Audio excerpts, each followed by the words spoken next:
لە سێبەری باوەڕدا بەشی دووەم نووسینی محەممەد فەتحوڵڵا گولەن. پێغەمبەرایەتی سەروەرمان.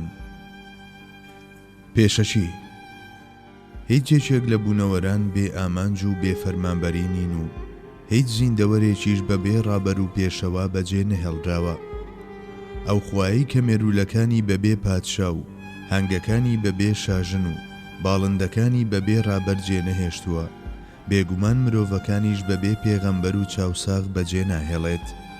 ئەگەر مرۆڤەکان لە ڕێگەی تەماشاکردنی ڕوودا و ئاڵ و گۆڕەکانی گەردون و بەکارهێنانی ژیریانەوە بتوانن خوایش بدۆزنەوە، هەرگیز ناتوانن ئامانج و حیکمەتی بەدی هاتنیان و چۆنیەتی عیبادەتەکان و وەڵامی پرسیاری لەکوێوە هاتووین و بۆ کوێ دەچین بزانن.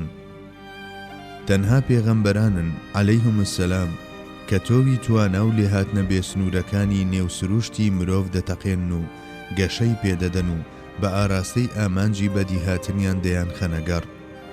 ئەگەر پێغەمبەران نەبوونایە، ئەم مرۆڤەی کە ناوازەترین میوەی درەختی بەدیهاتوانە سەرڕای ئەوەی کە نەبوونی ئیسراف لە گەردووندا یاسایەکی باڵادەستە مەحکوم بە ڕزین و لە ناوچوون دەبوو.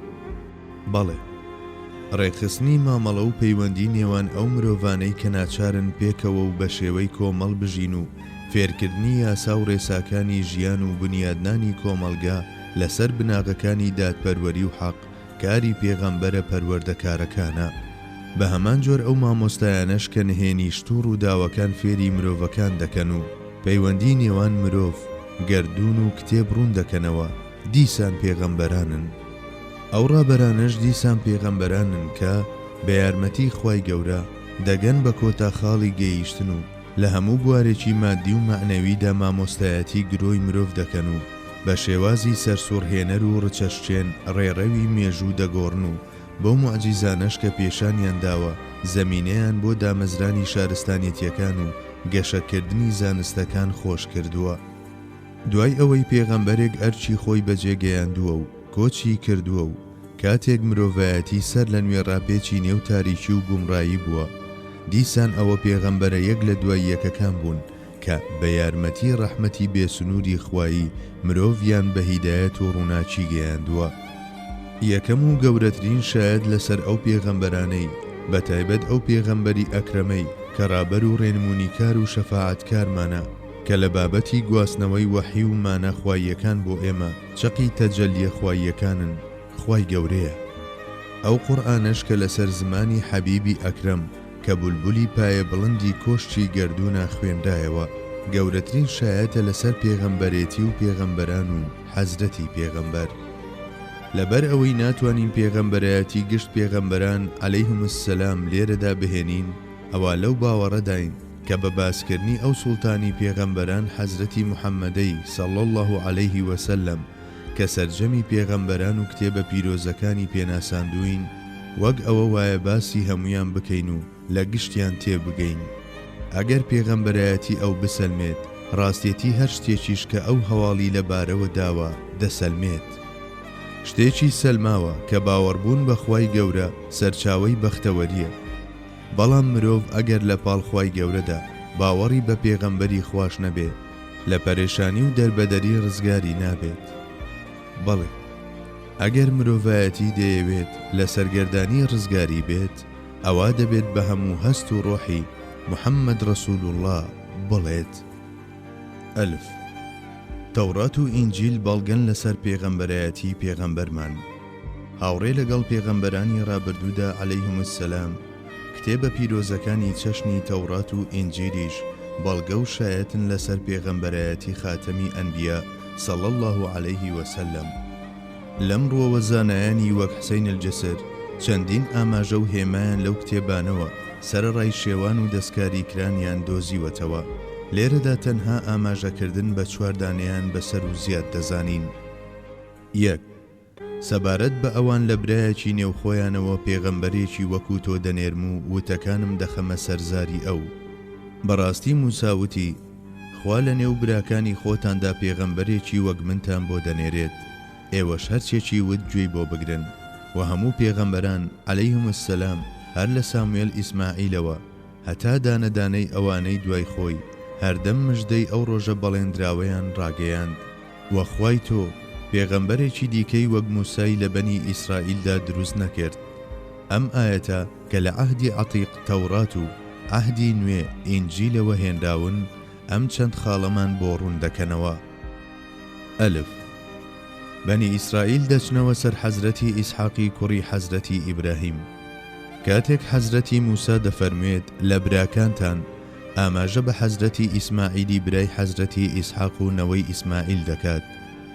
ئەو پێغەمبەرش کە لە نەوەی ئیسماعیلە تەنها دەکرێت حەزرەتی محەممەد صلی الله عليه وسلم بێت، چونکە لە نەوەی ئیسماعیل تەنها یەک پێغەمبەر هەڵکەوتووە، حەزرەتی یوشع و حەزرەتی ئیسا لە بەنی ئیسرائیلن نەک حەزرەتی ئیسماعیل. بە حەزرەتی موسا بە وشەی وەکو من ئاماژە بۆ پێغەمبەرمان صلی الله عليه وسلم دەکات، چونکە حەزرەتی محەممەد درودی خوای لێبێ لە بابەتەکانی وەک جیهاد، ئەو یاسا و حکمانەی کە لەگەڵ خۆی هێناونی، ئەو سزایانەی کە دایناون، گوێڕایەڵی هاوڵانی بۆی هەتا دوایی کە ژمارەیان دەگاتە نزیکەی 20 خاڵی هاوبەش لە حەزرەتی موسا دەچێت. زۆرێک لەم تایبەتمەندی و لە یەکچوونانە لە حەزرەتی یوشەی ئەو حەزرەتی ئیسادا نایەنەدی. بەڕوونی دەری خستووە کە هەرگیز پێغەمبەرێکی وەک حەزرەتی موسا لە ناوبەنی ئیسرائیلدا هەڵناکەوێت. تا دەستەواژەی وتەکانم دەخەمە سەرزاری ئەو ئاماژەیە بە نەخوێندەواری پێغەمبەرمان صلی الله عليه وسلم بەوەی هەرچەندە خوێندنەوە و نووسین نازانێت بەڵام گفتاری خوا بە ئاسانی لەبەر دەکات و بۆ خەڵکی دەخوێنێتەوە. 2.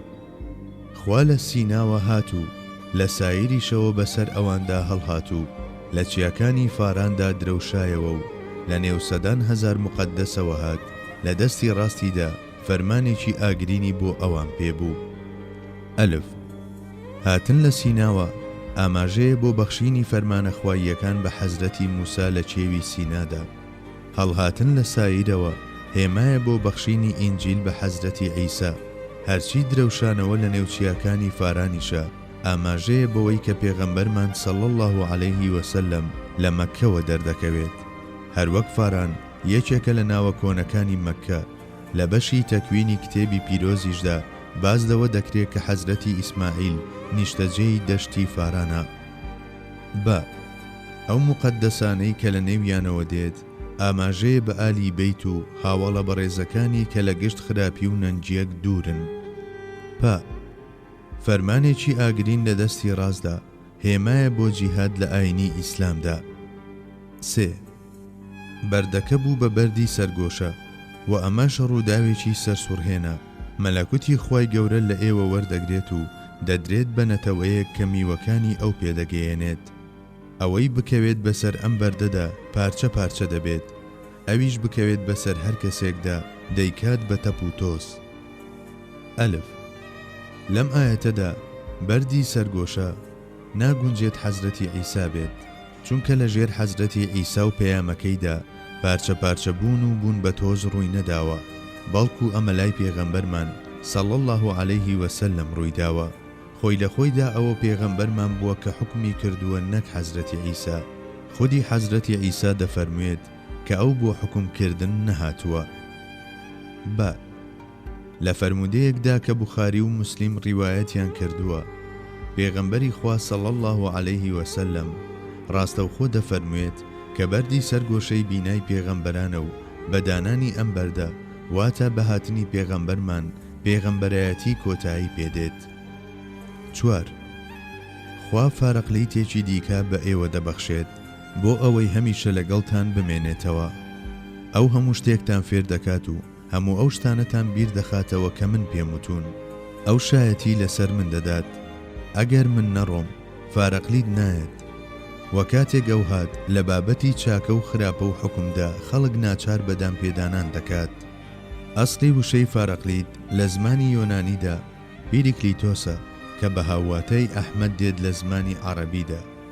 ئەحمەد هەم یەکێکە لە ناوەکانی پێغەمبەرمان صلی الله عليه وسلم و هەم لە قورئانی پیرۆزدا ئاماژە بەوە کراوە کە پێغەمبەرمان لە ئینجیلدا ناوی ئەحمەدە.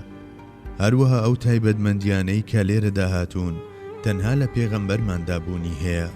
جگە لەمە زۆرێک لەو ئینجیلانەی کە دەرکەوتنی و تایبەتمەندیەکانی پێغەمبەرمان بەڕوونی باز دەکەن ئەمڕۆ لای ئێمە بەردەست نین.